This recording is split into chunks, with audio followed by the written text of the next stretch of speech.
Sejam muito bem-vindos, cinéfilos de sofá! Peguem a sua pipoca de micro-ondas e vamos a mais uma sessão aleatória! Nesse podcast, a gente sorteia um filme, premia categorias improváveis do cinema e analisamos temas do qual não temos nenhuma qualificação para falar sobre, como crianças com barba fazendo empréstimo, garotinhas fortes o suficiente para apertar latinhas e bolsonaristas. Black!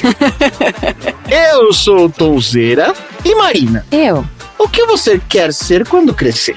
Ai, herdeira. Só que não vai dar, porque isso tinha que ter nascido assim e eu não nasci, entendeu? A não ser que, sei lá, sua mãe se torne milionária no meio do caminho. Uai, minha mãe pode ganhar na loteria. Aí, ó, a esperança. O seu taço, vamos seu taço. Isso aí, joga na loteria. O meu futuro depende de vocês. Léo! Oi. Conta pra mim, se você tivesse o seu próprio clube do Bolinha, qual seria a senha pra entrar? A senha pra entrar? Seria um burpee? Chega lá e... Um burpee, não. Eu jamais deixaria entrar por causa de um burpee. Não, a senha pra entrar com certeza seria uma batida de mão especial, igual a galera no basquete faz sempre. E aí eu pergunto pra você, Andrezinho. Diga. Qual é a memória de brincadeira, assim, de infância que você tem mais viva na sua mente? Jogando pelada com o pessoal do prédio. Show de bola. O pessoal do Nordeste aqui jogando um baba. Um baba? É a mesma coisa? É. Tem a memória do porradobol também, mas essa eu tento reprimir. Porradobol? O que é isso? Porradobol é coisa de escola de Belo Horizonte, bem. Não é generalizado o porradobol, não.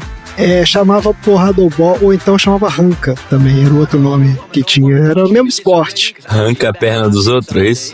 Não, isso aí já é 10 anos antes da minha geração. O engraçado do ranca era que o jogo começava involuntariamente. Tipo, você tava ali na educação física, né, brincando, uma coisa assim, de repente alguém gritava assim, ranca! E pá, metia uma bica na bola, na cabeça de alguém, né? Chutava a bola na cara de alguém. E aí começava, você tinha que empicudar, né, a bola em posições, né, pra derrubar as pessoas. É uma delicadeza, né? Meninos são uma delicadeza mesmo, né? Era uma maravilha. Meninos? Ô Tom, diga. Se você fosse fazer um clubinho temático com a sua galerinha aí da vizinhança, qual que seria o tema do seu clubinho? O tema do meu clubinho, com certeza, seria... Ele vai falar um, depois ele vai mudar, né? A gente já sabe. Com certeza seria um que ele vai mudar depois. Não, mentira. É isso, exato. Com certeza, seria os colecionadores de meia colorida, sem dúvida. Olha aí. Ah, certeza. Chavosos. Chavosos. Clubes chavosos. Os colecionadores chavosos de meias coloridas. Isso. Então é isso. Vamos pegar a sua pipoquinha, sentar no sofá e esperar a próxima chuva com relâmpago pra sair gritando igual doido. I do not understand you. Don't you come back. Oh, baby, please. Don't you come back no more.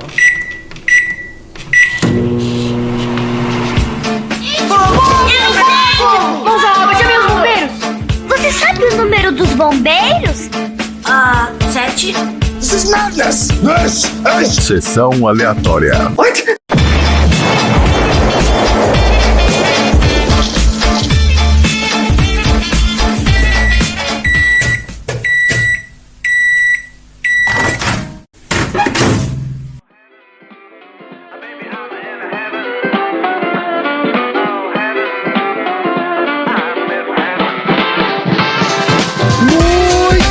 Começando mais um episódio do Sessão Aleatória, o podcast mais precoce da Baixa Podosfera. Esse é o podcast favorito das crianças adeptas da moda dos anos 30 que não conseguem fazer uso correto do gel de cabelo.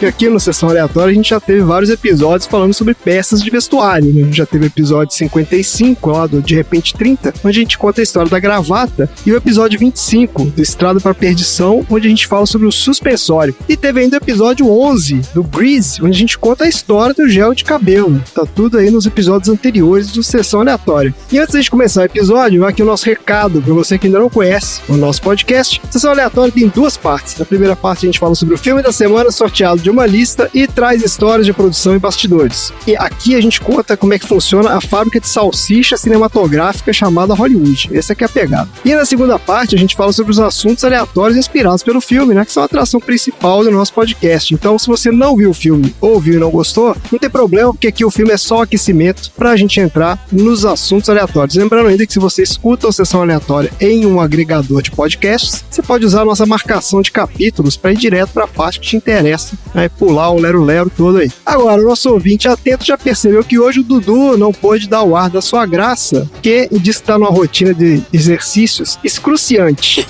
e não tá podendo parar nem pra gravar, porque é 30 segundos de descanso ativo. E olhe lá, entendeu? Então, pra amenizar os corações aí dos fãs do Dudu, nós trouxemos aqui nada menos que o preparador físico dele, o personal trainer multifuncional da Baixa Podosfera e host do Pro Esporte Podcast, o nosso querido Léo Rodrigues. Seja muito bem-vindo mais uma vez ao Sessão Aleatória, meu cara.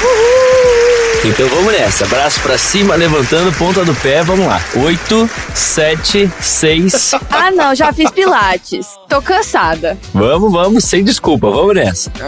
Eu não posso ir, eu tenho atestado. Ah, o Tom meteu atestado! Tô tá de atestado. Você não pode mexer o braço, mas sua perna tá boa, vamos lá. Cadeira extensora. Olha aí, o cara adapta o treino, não tem essa... Não é fácil assim a vida. Exatamente. Quer dizer que o Dudu tá treinando loucamente. Então, é verdade, o Dudu está treinando aí realmente assiduamente e arduamente todos os dias, tá? Realmente algo de tirar o chapéu. Parabéns pro Dudu. Olha aí, maravilha. Léo, aproveita aí que você recentemente também reativou o feed do Pro Esporte e fala um pouco mais sobre essa nova fase aí do podcast. É claro, o Pro Esporte tá voltando com tudo aí agora, já tem episódio gravado até o ano que vem, graças a Deus, ou seja, você que tá ouvindo isso aí, não sabe que ano que é, mas tem. Até o ano que vem vai ter episódio. Tá muito bacana, trazendo assuntos diversos, mas sempre muito interessantes, muito importantes. A ideia do Pro Esporte, né, é falar não só de esporte, de qualidade de vida, saúde e sempre com muita informação de qualidade pra galera. Então vocês vão encontrar lá episódios sobre fisiologia, sobre alguns esportes, sobre biomecânica, sobre políticas públicas, enfim, tem um bocado de coisa lá, saúde e por aí vai. Então, enquanto tava em hiato, você tava, na verdade, gravando os outros episódios, quer dizer, foi um descanso ativo de fato. Esse que foi o negócio. De fato. Maravilha, olha aí. É porque primeiro a gente tem que planejar para depois executar, entendeu? Isso também acontece nos treinamentos e acontece no podcast. Maravilha, olha que lição de vida. Isso aí a gente carrega pra tudo na nossa vida. Maravilha, gente. Vamos lá, então. Ó. Vamos falar do filme aqui, ó. O filme de hoje é Os Batutinhas, uma comédia infantil muito bizarra, que eu tô muito triste que o Dudu não viu, porque eu acho que ele ia odiar com todas as forças esse filme. Ia ser muito engraçado. Esse filme veio do nosso baldinho de pipoca, de sugestões dos ouvintes. Olha que bons ouvintes que nós temos. Marina, quem foi o ouvinte que nos proporcionou esses 80 minutos inesquecíveis assistindo Os Batutinhas? Então, a nossa ouvinte que mandou o filme Os Batutinhas pra gente hoje é a Isabela Nicolau de São Paulo. Olha aí. Eu não sei quem é, não faz parte da bolha, então a gente está furando a bolha. Olha aí. Olha. Maravilha. Ela é de São Paulo, então Isabela, a gente vai tentar achar o seu arroba. Eu tenho que botar pra pessoa botar o arroba no formulário, porque eu não sei quem que é. Estourou a bolha, gente. É. Não, mas eu quero saber se ela justificou essa escolha maravilhosa. Claro. Qual é a justificativa? Que é importante. E olha só, ela colocou assim, ó. É um dos filmes favoritos da minha vida. Ah, não, Gente. Isabela. A Marina sempre fala dele nos episódios e depois que eu ouvi o Dudu dizendo que nunca tinha assistido, me senti na obrigação de colocar. Ah, É olha isso, aí. tempero Dudu. E o Dudu não tá aqui hoje. Eu acho que, já que é uma aleatória que citou nominalmente, a gente tinha que fazer o Dudu assistir e pedir pra ele um comentário do que ele achou do filme. Nada mais justo. Também acho. Então vamos fazer isso. Dudu, você vai assistir esse filme e a gente quer ouvir o seu comentário em homenagem aí a Isabela. Cobrança vexatória. Exatamente. É o nosso ouvinte aí que tem essa sugestão maravilhosa. Isabela, esse é o filme da sua vida? É um dos filmes da vida dela que ela falou? Um dos filmes favoritos. É, um dos filmes favoritos da vida. É isso mesmo. Tá certo. É, né? Gosto não se discute, né? Exatamente. Então é isso, ó. Então vamos lá. Ficha técnica aqui dos Batutinhas.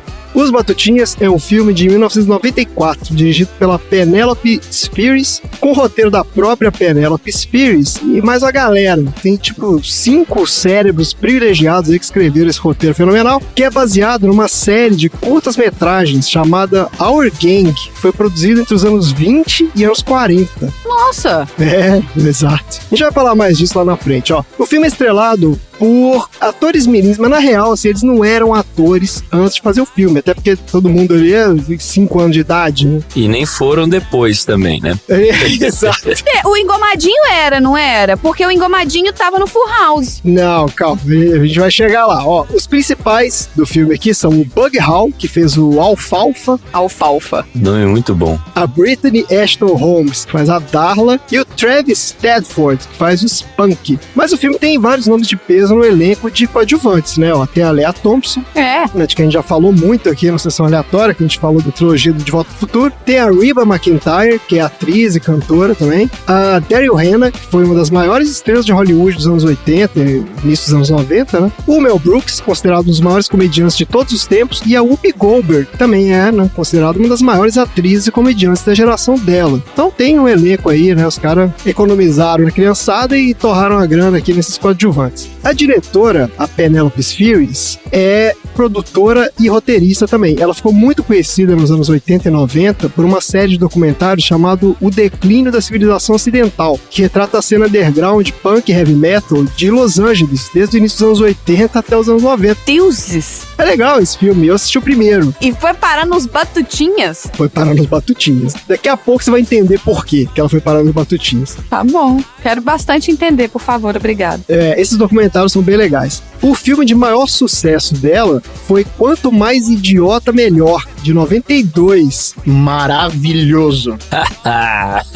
Que é um filme roteirizado e estrelado pelo Mike Myers, né? Que foi um sucesso absoluto. O autor adorou. Maravilhoso. Você gosta desse filme, então? Nossa, esse filme é um dos filmes mais engraçados que tem. Dos filmes mais engraçados que tem. É isso mesmo. Depois disso, ela dirigiu ainda alguns outros filmes, mas nada muito conhecido, não. E pra falar desse elenco maravilhoso, então, a gente vai fazer aqui o nosso quadro Viu Não Viu, onde a gente fala sobre os filmes mais conhecidos e alguns nada conhecidos dessa galera.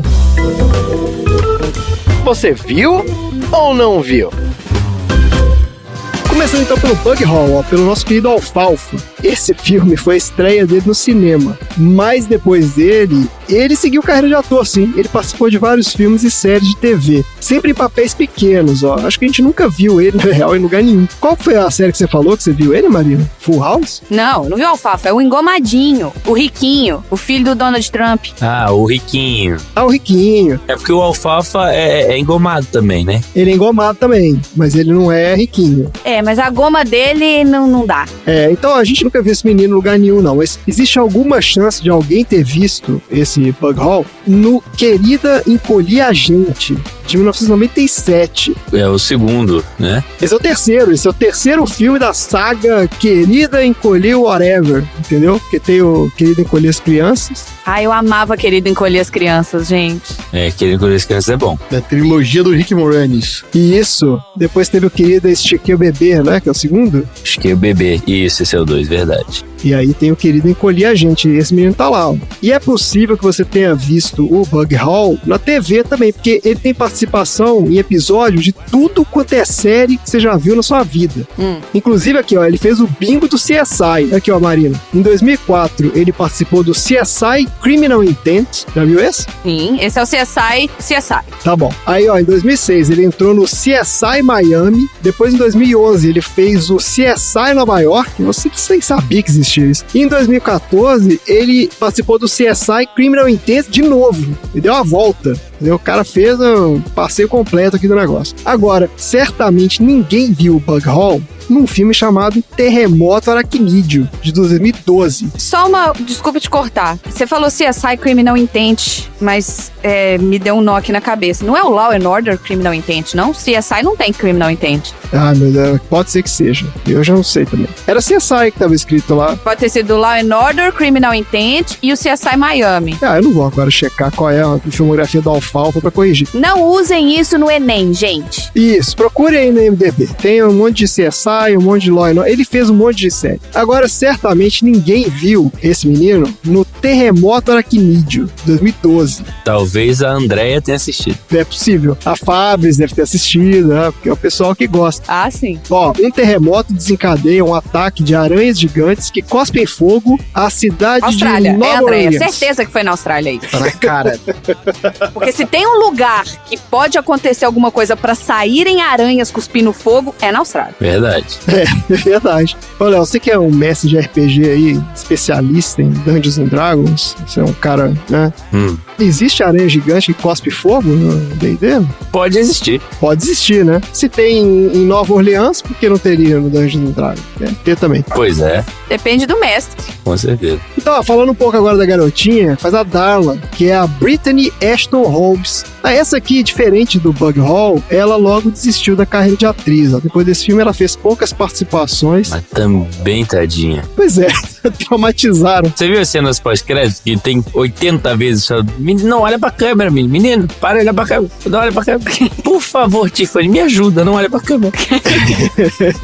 Ela fez algumas participações em filmes pra TV dos anos 90, mas nada que a gente tenha visto. A não ser que algum de vocês tenha assistido o Humanoids from the Deep, de 1996. Parece bom. Então, esse filme conta a história, olha que interessante. Lá vem. É a história de um experimento do exército americano para criar soldados híbridos de homens com peixes. Deus. Mas aí teve um problema, que ó, uma empresa química jogou lixo tóxico no mar, e aí esses soldados sofreram uma mutação e se transformaram em terríveis monstros marinhos, humanoides, e começaram a assolar a cidade. Então acho que tem que ver esse filme, né? Porque isso aqui é um alerta, né? Um alerta contra a poluição, etc.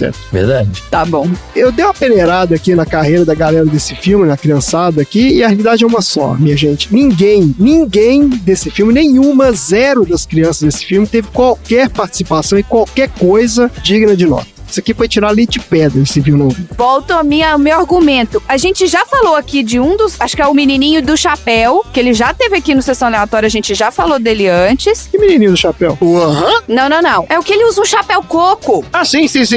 Ele é negro e usa o chapéu coco. Aham. Ah, sim. Mas como que você sabe que ele já apareceu aqui? A gente já falou dele aqui em algum episódio. Qual que é o nome dele? Gente, não vai nunca saber. A gente não sabe o nome nem do personagem. Como é que vai? Kevin Jamal Woods. A gente já falou dele aqui. Kevin Jamal Woods, é isso aí. Tem foto dele no grupo dos aleatórios. Então a gente já falou desse cara aqui. Mas a gente já falou também do menino que ganhou em uníssono no troféu aleatório. Quem? Quem? Que é o menino que tem o lagarto dele. E que fala com voz esquisita. Ai, esse do voz de fumante tava demais, hein? Vamos falar sobre isso. É o menino que fala pra filmarem o pinto dele no... Né, não. É ele? É ele. No De Volta pro Futuro? É ele. Não é, gente. Imagina, vocês estão viajando. É ele, gente. Não é. É ele. Não é. E esse outro que você falou também, Marina, não fez filme nenhum. Aqui, ele fez um filme do Chuck Norris, ele fez Sons of Thunder, é só filme maluco, não tem nada que a gente já falou aqui. O que eu já vi foi o Engomadinho Filho do Trump. Eu já vi ele no Full House, que não é um filme, é uma série. Então, mas acho que é isso, eles fizeram umas participaçõezinhas em alguns seriados nos 90 e tal, mas nenhum desses caras fez carreira, entendeu? Ninguém aqui rendeu nada. Não, eu não tô argumentando que eles têm carreira, não, porque não tem. Eu só tô falando que a gente já falou desse cara aqui no Sessão Aleatória, só esse meu comentário. Mas o Blake McIver Ewing, que é o engomadinho, que até agora eu não falei o nome dele porque eu realmente não lembro, ele tava no Full House, na série. Riquinho, o nome dele é Riquinho. Não, o Riquinho é o Macaulay Culkin. O André bateu o olho nele e falou, olha o Macaulay Culkin. Eu achei que era ele. Ele parece, mas não é. Vamos lá, então, vamos parar de enrolação, bora pra sinopse do IMDb dos Batutinhos. Alfalfa está cortejando Darla e seus amigos He-Man Woman Hating estão tentando sabotar o relacionamento. É isso. É um dorama. Muito parecido com o dorama. Basicamente o dorama é isso. É sempre alguém tentando sabotar um relacionamento com planos infalíveis. E aí tem piadinhas, sabe? Tem tipo coisas improváveis acontecendo. A pessoa põe uma banana no chão e obviamente é onde a outra vai pisar pra escorregar, entendeu? E é isso. É um dorama. Faltou aí dizer que o mais importante do filme, né, que ia acontecer uma corrida no domingo. Ah, é. Porque o whatever é corrida, né? É porque esse filme, gente, não tem história, na real. Assim, a história é o Alfalfa realmente tá apaixonado pela Darla, ele tem um dilema moral lá, porque ele é parte desse clubinho meninos que odeiam meninas. Como é que é o nome em português do clubinho? Vocês pegaram aí? Ah, não. Como é que chama? É o Clube de Machos que Odeiam as Mulheres. Clube de machos que odeiam as mulheres, tá? E é isso, e aí eles ficam, né, as crianças, exatamente isso, as crianças ficam tentando sabotar o relacionamento dele com a Darla, uma criança de 5 anos. Relacionamento é ótimo, de criança de 5 anos. Ai, minha querida Darla, Alfalfa. sua pele é tão macia. E no final eles aprendem uma lição sobre, entendeu, sobre como as mulheres, Ah, o final é fofinho, Afinal, todo mundo tem um parzinho. eles aprendem a aceitar as mulheres, olha. Só que é um parzinho segregado, hein? É, Que bota branco com branco e negro com negro, porque não mistura, entendeu? é verdade. Falei. E essa não é a pior coisa desse filme. Ah, não é mesmo. Ladeira abaixo. Mas eu passei o filme inteiro com a mão na testa, assim, ó. Pá. Todo mundo. Mas no final eu falei, fofinho. Vamos fazer uma rodada aqui de opiniões, vai. Quero ouvir opiniões aí de todo mundo, vai. Ô, Tom, começa aí. O que você achou desse Batutinhas? Eu não vou discordar muito da Isabela, não, porque... Você achou um dos melhores filmes da sua vida? Não é um dos melhores filmes da minha vida, mas eu acho esse filme muito legal, cara. Esse filme é maneiríssimo. Tem umas besteiras desse filme, assim, que... As besteiras são muito boas, isso é verdade. Não, mas eu quero saber uma coisa de verdade. Vocês já tinham visto esse filme antes? Sim. Não. Já, umas 3, 4 vezes já. Você já tinha visto quando era criança, certo, Tom? Isso. Então você tem uma nostalgia com esse filme. Aham. Então, não é que você gosta do filme, entendeu? É isso que eu tô tentando dizer. Você não gosta desse filme. Você só tem um sentimento de nostalgia em relação ao filme. Deve ser isso mesmo. Porque não é possível, cara. Porque não é possível. Eu gosto. Minha teoria é que você tem lembranças de infância ali, desperta sentimentos bons, mas você não parou pra ver esse filme. Não é possível, cara. Assim como qualquer filme do Sessão Aleatória, né, André? Desse filme tudo, a gente não pararia pra assistir. Bobeiras engraçadas esse filme. E você, Marina, o que você achou? Você já tinha visto também, né? Então, eu já tinha visto esse filme e esse filme, ele é muito isso pra mim. Ele tem muito gostinho de infância na casa da minha avó. E assim, eu falo que a sinopse do IMDB, Léo, é o que tava na minha cabeça, porque eu tinha esquecido completamente da corrida do carro. Sim. Eu nem lembrava que tinha um negócio do carrinho. Tem a coisa do carro. Não, assim, eu tô falando assim, que eu não lembrava. Eu lembrava da Darla, eu lembrava da cena deles dançando balé, eu lembrava da piscina, dele perdendo a cueca, eu lembrava de tudo isso, mas eu não lembrava do carro. Eu fui lembrar, assim, na hora que começou que eu vi o carro, eu falei, gente, olha, tem aquele negócio da corrida, mas eu não tinha lembrado. Justo. E é muito sensação de infância mesmo, sabe? Mas assim, vergonhinha alheia, obviamente, muita coisa envelheceu mal, como qualquer coisa que foi lançada, né, nos anos 80, 90, pra crianças, envelheceu mal. E você, Léo? Você não tinha visto, né? Eu não tinha visto. Então nós estamos juntos, Léo. Eu também não tinha visto, não. Vamos ver. O filme é de 94 e eu sou de 96. Eu e você somos jovens aqui, né, André, nessa mesa. Somos jovens, que a gente não tinha idade pra ver esse filme. Esse é que é o negócio. Ah, claro. E, cara, o filme já começou me incomodando muito pela adultilização das crianças. Exatamente, cara. Isso.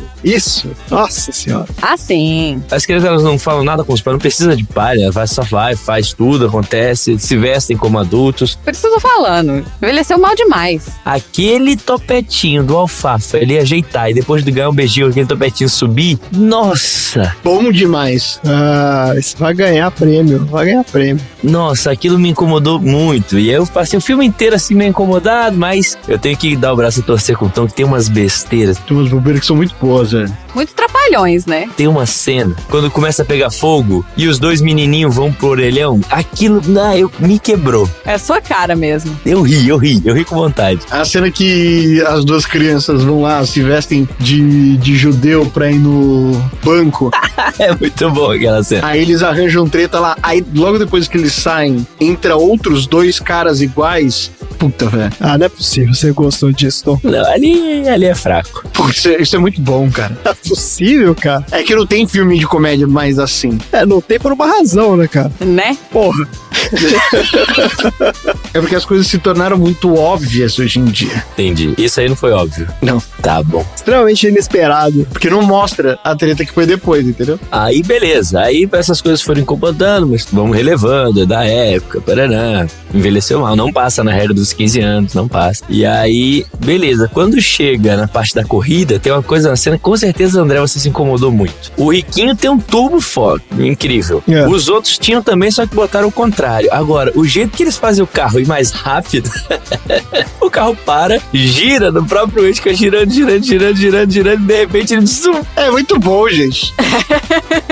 conservação do momento angular ali foi pesadíssimo. O que ele quis dizer com aquilo é que usou o motor da máquina de lavar roupa. É claro. E a lógica é, se o motor de máquina de lavar roupa gira, o carro vai girar, entendeu? Essa que é a lógica, sem lógica. A lógica é que não tem lógica, gente. Eu vou voltar com a minha máxima aqui, que eu acho que tem muito tempo que eu não falo isso, mas assim, a gente hoje não é o público-alvo. Não é mesmo, não é mesmo. E eu tinha certeza que você ia falar essa frase. Comentário mais correto do que esse. Pô, tá no bingo aí. É, tá no bingo. Eu sou o público-alvo, tá? Tá tudo bem. Você é público-alvo, né, Tom? A gente foi público-alvo, a gente só não é mais. É. O problema é que o André não assistiu naquela época. O Tom ainda é, Marina.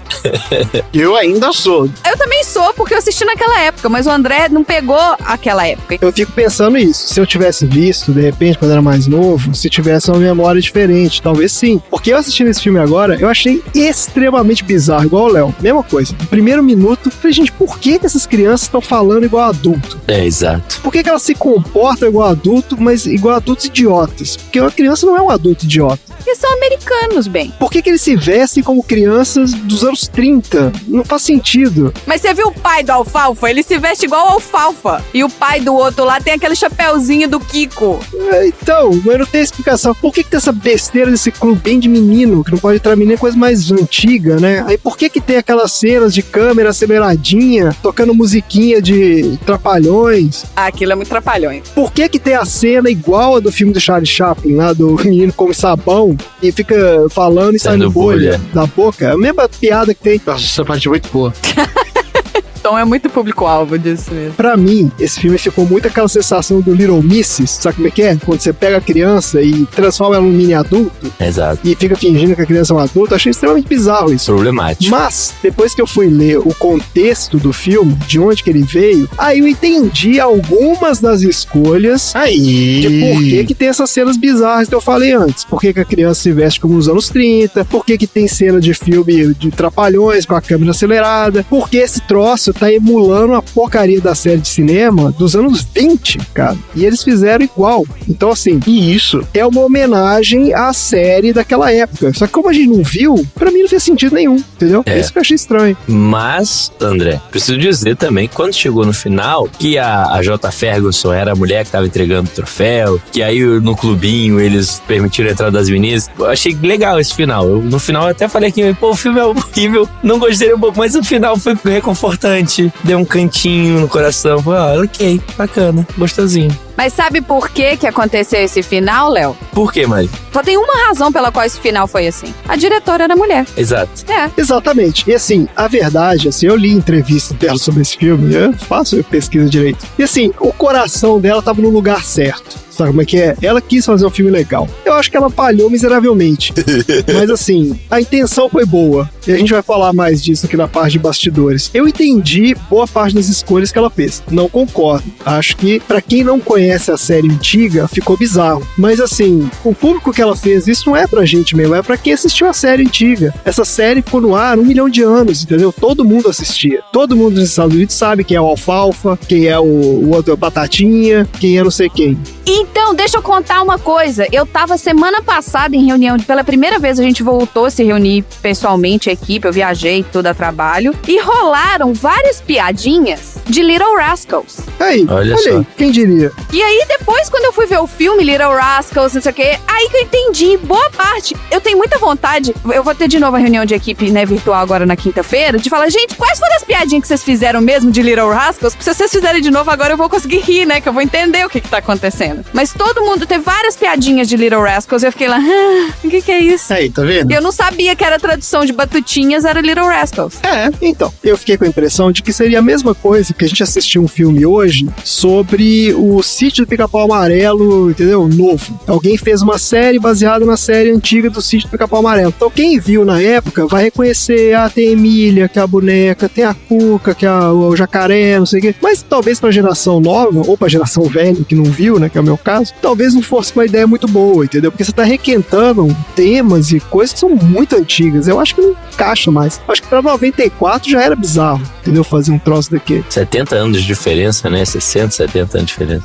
Pô, pelo amor de Deus, né, cara? Pô, vamos ter umas ideias novas aí, né? Ajuda também. Mas eu percebo que esse filme, mesmo no Brasil, ele meio que marcou uma geração, assim, a infância de uma galera. A Marina, o Tom aí, por exemplo, tem um amor aí por esse filme, né? E a própria ouvinte, né? A própria Aleatória também foi bem marcada aí por essa experiência. Eu fiquei surpreso. A Marina sabia até os bordões do filme lá. Eu sabia os bordões em português, né? Eu até falei pro André, troca pro português, porque tinha a opção, né? Só que era outra dublagem, eles redublaram. E aí não era a mesma coisa. Mas nunca funciona isso, porque o streaming e a dublagem é outra. Nunca é a mesma coisa. Desdublam de novo. Fizeram bem. Você viu dublado, Léo? Eu vi dublado. Que beleza, foi excelente. Vamos falar sobre isso. Meu troféu aleatório tem a ver com isso. When we're out together dancing, tick-tick. Desculpe-me se pareço atrevido, mas você, moça, é uma rosa rara em um jardim de ervas daninhas. Você tem a sofisticação de uma mulher de 12 anos. Meu nome é Valdo Aloysius Johnston III. Eu sou Alfalfa. Sim, eu sei que você é.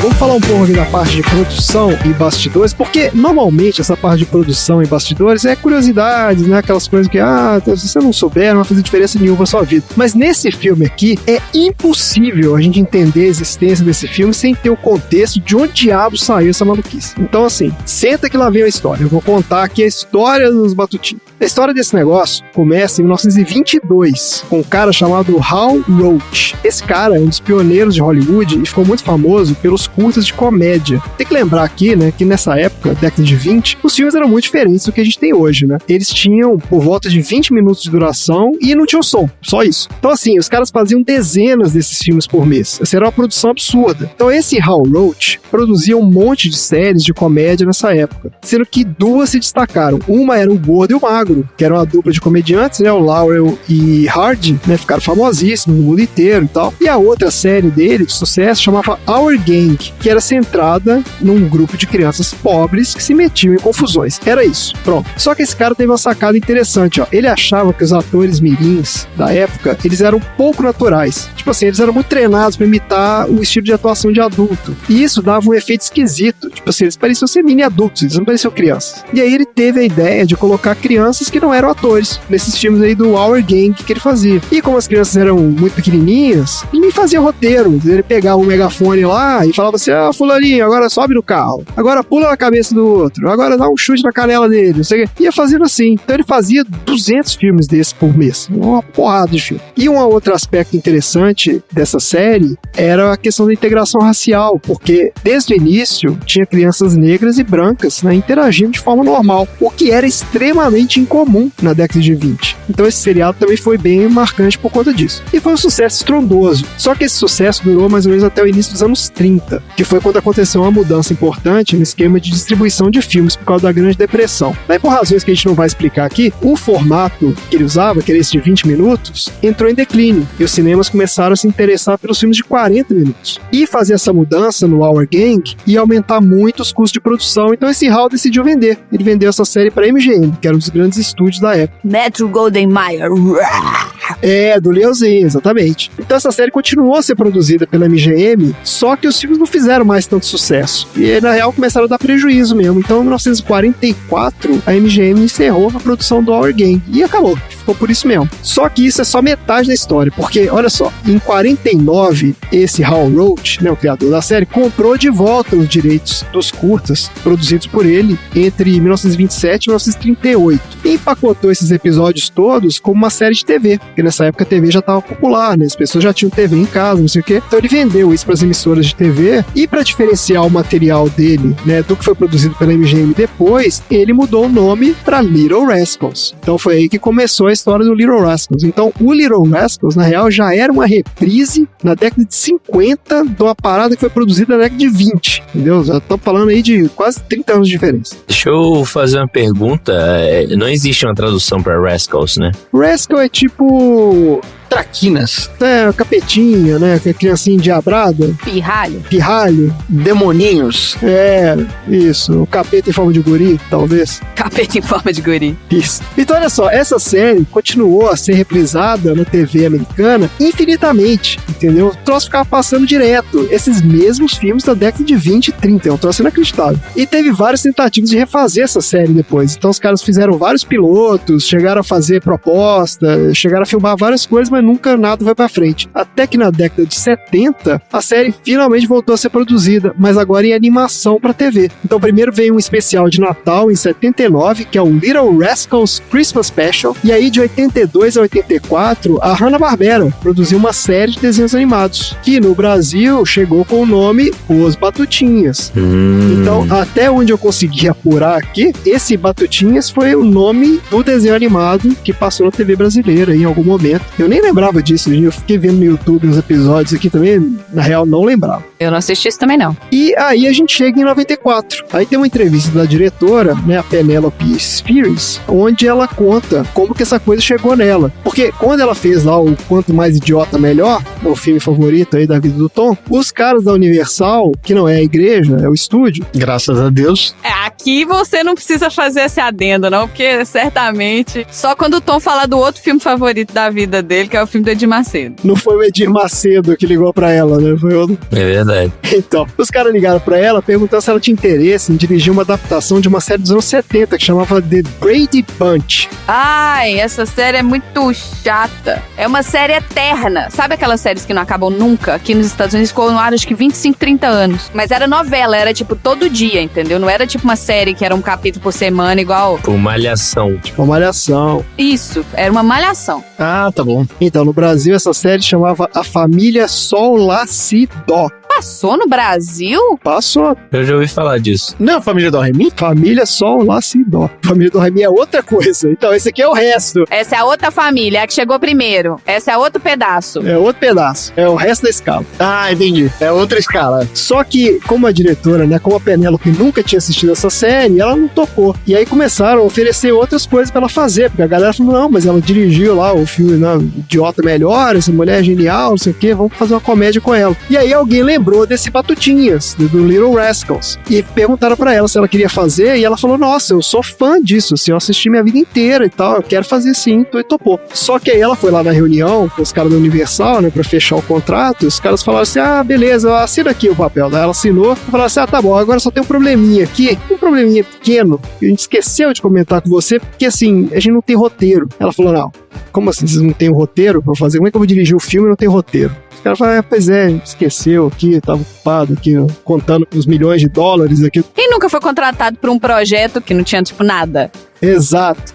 Então, ela teve que escrever o roteiro do zero, entendeu? Do nada. Inclusive, várias cenas do filme são tiradas diretamente dos curtas, porque aí o que ela fez? Ela pegou os curtas antigos, né? Foi assistir tudo. Então, assim, é por isso que muita coisa não faz muito sentido nesse filme, porque é meio que uma colagem de vários dos curtinhas dos anos 20, 30 lá. Então, assim, várias ceninhas desse filme são releituras daquelas cenas. Então, são releituras daqueles curtas, né? Então, assim, é aquela ideia de que pegaram várias cenas e tentaram amarrar tudo numa história, né?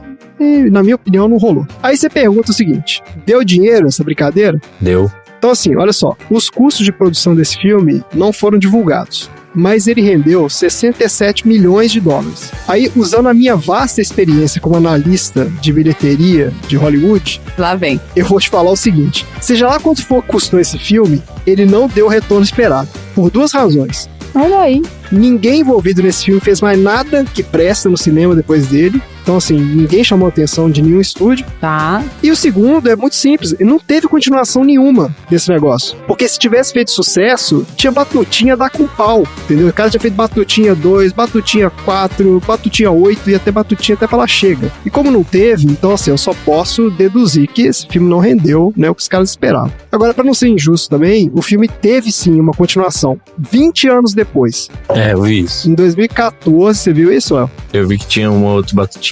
Ah, mas você não chegou a assistir, não. Não. Então, ó, em 2014 foi lançado Os Batutinhas, Uma Nova Aventura. Mas esse foi lançado direto em vídeo, ele não foi nem pro cinema. Estilo High School Musical? Foi filme pra TV? Esse foi pra vídeo, não foi nem pra TV, não foi passou em lugar nenhum. É filme que foi pra DVD direto. E é isso, gente. Essa é a história dos Batutinhas.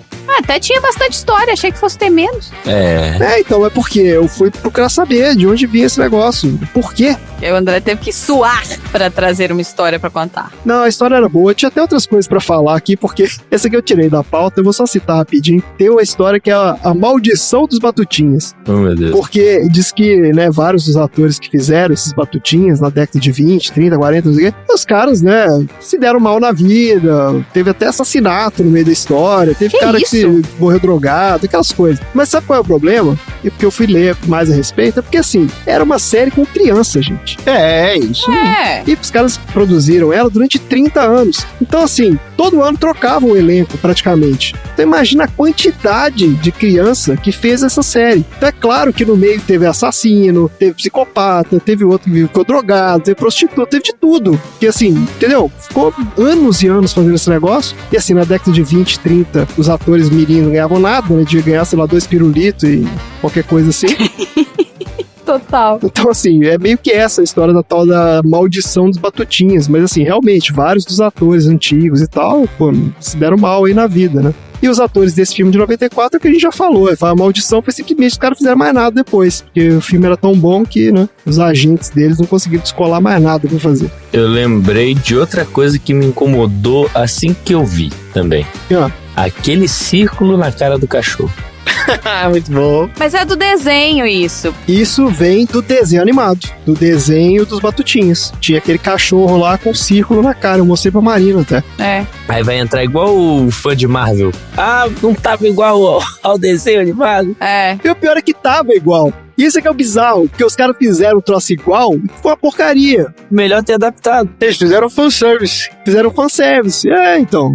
Tadinho do cachorro. Tacou hidrocor na cara do cachorro. Tacou hidrocor na cara dele mesmo, que aquilo ali é canetinha. Eu queria até ter feito o viu não viu do cachorro aqui pra ver se ele fez alguma coisa também. Não achei. Ele tá nos créditos, né?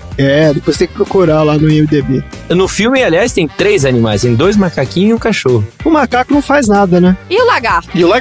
Não, e o lagarto não, gente. O sapo. E o sapo também. Não, é lagarto. Então o lagarto também. Sapo é o nome dele. O nome dele é Frog e ele tem um lagartinho. Não, mas tem o sapo que foi na cueca também. Que também tem no desenho isso. A criança que anda com o sapo no bolso. Tô falando, gente. Isso é uma maluquice. Tudo é esses filmes dos anos 20. Olha o Tom rindo. E é isso mesmo. É um monte de animal só pra tá ali, né? É tipo a época dos quadrinhos que ter animal na capa vende mais. Aí taca macaco, o Superman contra macaco, Batman contra macaco. Falaram, filme de criança, bota bicho lá. Exato. Aí tem um macaquinho vendendo pipoca, né? Só pra ter macaquinho. Impressionante. Sei lá, viu? Mas é isso, assim, a diretora, ela tava com o coração no lugar certo. Ela fala que foi uma experiência muito boa na vida dela, que ela adorou trabalhar com as crianças, foi super difícil. Inclusive, ela conta que as filmagens foram super complicadas, porque tinha que filmar, né, pedacinhos, praticamente. Você filmava 5 minutos. É porque criança cansa, gente. Não tem o que fazer. Não dá pra fazer muita coisa. E que a montagem foi super complicada. Assim, eles tiveram que picotar lá um monte de pedaços de filme de tudo quanto é lado. Então, assim, aí você vê o resultado. No fim das contas, não é um filme lá muito, né, amarradinho, não. Ele é meio... Não é pra Cannes, né? não é mesmo. Eu acho que hoje esse filme não saía, né? Com todas as questões dos direitos, das coisas, das crianças, não saía. Não saía. Se bobear, eles não conseguiam nem juntar esse tanto de criança pra fazer um filme. Porque imagina o tanto de contrato que tem que assinar, seguro disso, daquilo. Nenhum estúdio ia bancar fazer um filme com um monte de criança desse jeito. É isso, gente. Maravilha, então. Bora pro troféu aleatório? Bora pro troféu. Bora.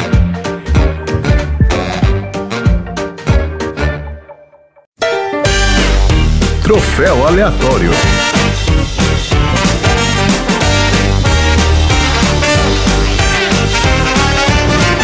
Vamos lá, então. Troféu aleatório. Esse filme aqui vai ser uma farra de troféu, né? Porque o que não falta aqui é troféu aleatório. E o meu troféu aleatório é dos primeiros minutos combinado com uma coisa que aconteceu no meio. Olha. Então vai lá. Qual é o seu troféu aleatório, Maria? Já assim, sem explicar nem o que é? Eu esqueci que tem que explicar o troféu. O André tá ansioso pra ouvir o meu troféu. Tô tenso. Mas antes dele ouvir meu troféu, pra você que chegou aqui agora, o troféu aleatório Explica aí. é a nossa premiação aqui do Sessão Aleatória, onde a gente dá o nosso prêmio pra quem a gente quiser. É como se fosse, assim, ganhar uma corrida por um pentelho de diferença, entendeu? Isso, exatamente. Mas ganhar uma corrida no qual você foi pro caminho errado, que não tinha nada a ver com o circuito, e ainda assim você vem. Assim, e não foi desqualificado por isso. E não foi desqualificado, exatamente. Valeu tudo aquilo ali. E também não foi um atalho, porque quando juntou, tava todo mundo junto, together, de novo. Inclusive o que andou pra trás. Inclusive que foi pra trás, exatamente. O meu troféu é o troféu O Amor Não Só É Cego, como também é surdo, que vai pra Darla, que ama a voz do Alfalfa.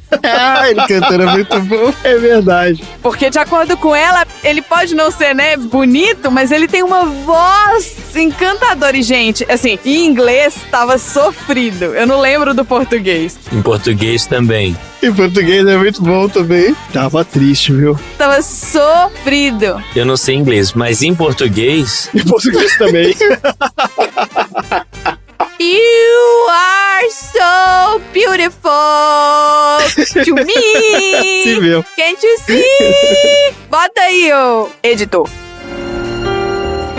You are so beautiful to me. Can't you see? You're everything I hope for. You're everything I need. Esse filme é muito bom demais. Eu não sei inglês, mas em português, quando ele tá se apresentando que ele come sabão, eu imaginei que tivesse alguma diferença na voz. Em português teve diferença nenhuma, foi igualzinho, só tinha sabão saindo da boca dele. É, não, essa é a musiquinha que ele tá cantando com ela no barco no começo. Só que aí o cara bota sabão pra ele comer no momento dele se apresentar. Sim, sim, sim. Ele canta a mesma música, eu nem lembrava. Não, acho que ele canta outra música, mas tá saindo sabão da boca dele. Eu imaginei que a voz também ficasse diferente em inglês. Não, ele canta uma outra música. Porque na dublagem ficou igualzinha, ele cantando no barco, igualzinho ele cantando lá. Só que só saía bolinha de sabão. Eles só falaram, não precisa dublar essa parte não, a gente bota o original mesmo. Eu acho que os caras não tiveram esse nível de sofisticação, não, Léo. Porque isso acontecia em muito filme musical antigamente. É. A dublagem era só até a parte da música. Chegava na música, não dublava não. Deixava o original. Não, mas tá traduzido. Tá traduzido? Tá dublado, só que a voz tá igualzinha. Ele não fez... Entendi. Ele não fez uma voz de quem comeu sabão. Entendi, não fez nenhum efeito. É. Tá certo. Vai lá, Tom, qual é o seu troféu aleatório aí pro seu filme favorito da vida? Os Batutinhas. O troféu de melhor canção Olha só. vai para a música Hey, Hey, Hey. Tá. Eu tenho $1, eu tenho $1, eu tenho $1, hey, hey, hey, hey. Eu lembro disso. E aí depois tem a dancinha que os dois fazem lá, improvisadas na hora, que também é muito completo. Muito completo. Essa duplinha é a melhor. Essa duplinha é muito boa. Melhor coisa do filme é a duplinha. Mas aparece 2 minutos também. Vários 2 minutos que ele aparece. São vários 2 minutos. Parece como se fossem vários sketches. Começa com eles fazendo aquela cena horrorosa, os sketchzinhos da pescaria, que vai vai cair, aí o outro vai cair pro outro lado. Ah, é mesmo, os dois da pescaria. Ali já tava, né, dando a dica do que vai ser esse filme. Ali você já via qual era. Se fosse um filme dos anos 20, eu ia achar legal, entendeu? Porque tá contextualizado. Agora aqui, gente, não sei. Sei lá. Léo, você, qual é o seu troféu aleatório para os Batutinhas? Eu tinha preparado 2 troféus, mas eu vou com esse aqui. Surra de troféu. Pode dar, vai, manda aí, manda o troféu. Vambora, joga troféu, surra de troféu. Bom, primeiro a gente até falou que é o troféu Corrida Maluca, que vai pro carro que para pra poder girar e acelerar. Troféu máquina de lavar. Troféu máquina de lavar, coisa. Carro que pega impulso. Chama-se conservação do momento angular. Ah, pronto.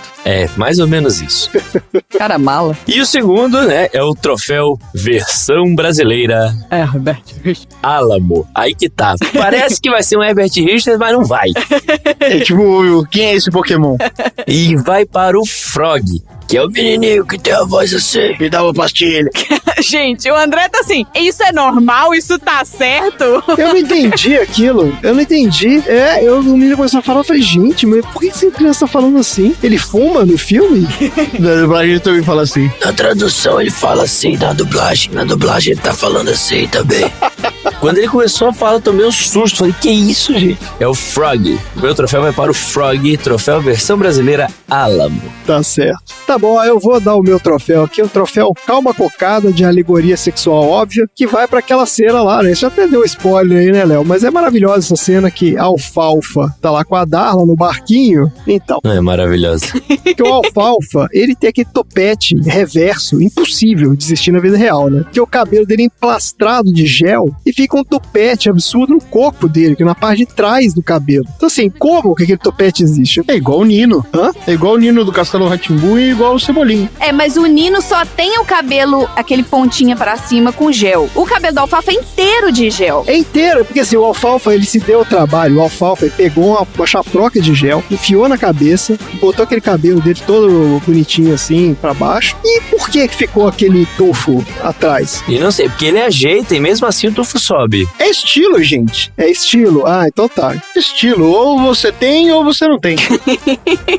Mas então aí, essa cena, ela continua da seguinte forma, tem esse tupete dele, e aí a Darla vê esse tupete ridículo, né, e dá uma arrumada, que ela vai lá e fala, pô, Alfalfa, tá foda isso aqui, né, ela bate no tupetinho do Alfalfa e desce, É terrível essa cena. só que ela dá uma bitoquinha nele, e o Alfalfa, pum, né, o tupete dele tem uma ereção.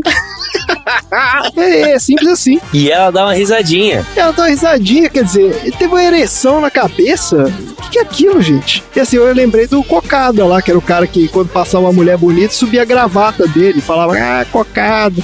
Quer dizer, cara, isso é humor dos anos 20, pelo amor de Deus, cara. Bom demais, cara. Que é isso? Tá fazendo um filme com criança, pô? Terrível. Eu achava maluquice também esse negócio. Tá ótimo. Quem que vai entregar esses troféus aleatórios aqui? Crianças, óbvio, correndo. Crianças em carrinhos motorizados. Isso, carrinhos de rolimã, crianças com gel no cabelo e topetes malucos. Pô, tá aí, um assunto podia ter sido carrinho de rolimã. É. Marina, a gente tem algum recado hoje? Ou... Eu gostaria de falar que eu achei a Isabela Nicolau e ela segue a gente no Instagram. Ela não é mais uma desconhecida. Olha aí, Isabela. Não, procurei ela.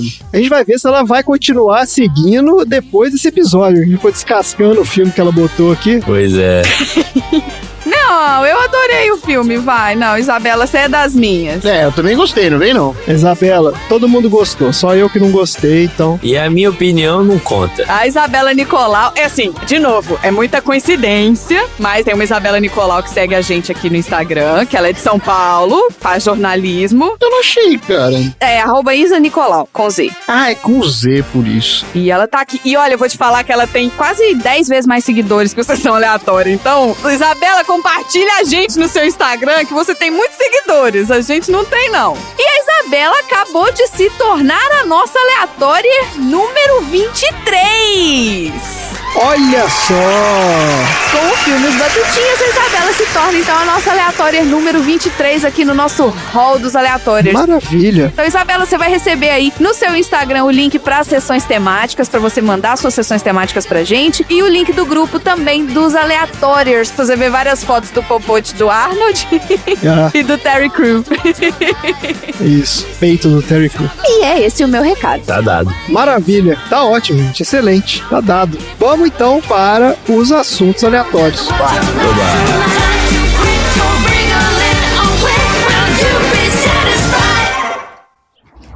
Você gosta de picles? Eu acho uma droga. Eu adoro picles. Minha mãe me obriga a comer. Sou louco por picles. Que vendo meu por 5 centavos. Que tal 2 centavos? Tá bom. Tenho 2 picles, eu tenho 2 picles agora. Hey, hey, e do day, bim, bim, bam, bom, bim, um montão de picles hoje eu tenho pra comer.